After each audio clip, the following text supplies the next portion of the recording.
This video is going to be very short.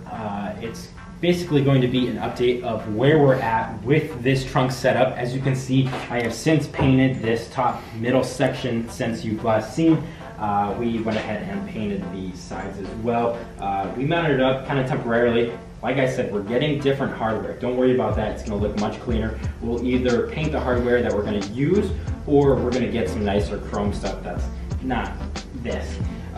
But this, again, is nowhere near finished. It is going to at least have one major layer of this super build primer, then be blocked, or we're gonna at least do some sort of filler, like doing an entire white from there blocking it. All of this stuff is gonna get blocked before it goes into final primer. So don't worry about that. There is a lot of the swirl marks because we didn't use anything but 80 because we're just trying to get this stuff roughed in as quickly as possible so we can start moving on, and then we can come back when we have the proper super high build stuff to block all this stuff and get it really, really close.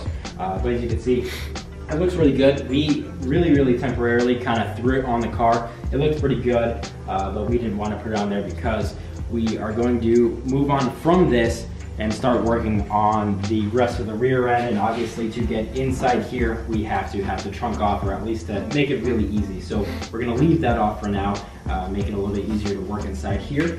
And this is what we're gonna move on to. But that'll be for the next couple of videos.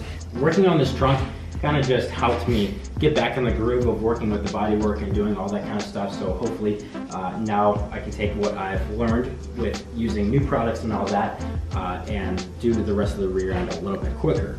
Also, in addition to kind of throwing this together, I have realized that with even just the two nuts that are very loosely put on either side, and then these just being put on here pretty loosely as well, it is very sturdy.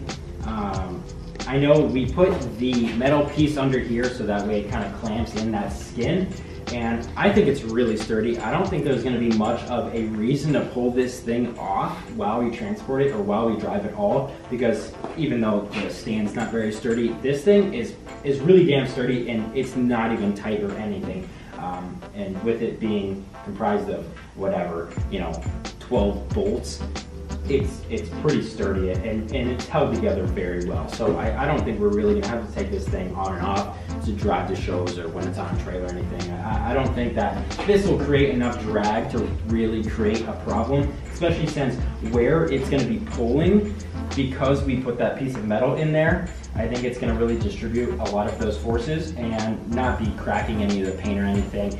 Even if it does, it's really not that big of a deal. I'd rather just drive with it on because it looks cool. Anyways guys, that is going to be it for today. If you are interested in helping out the channel and the progression of this build, go ahead and pick yourself up some merchandise. It is extremely appreciated. Anyways guys, that's gonna be it for today. Hope you enjoyed, and peace out.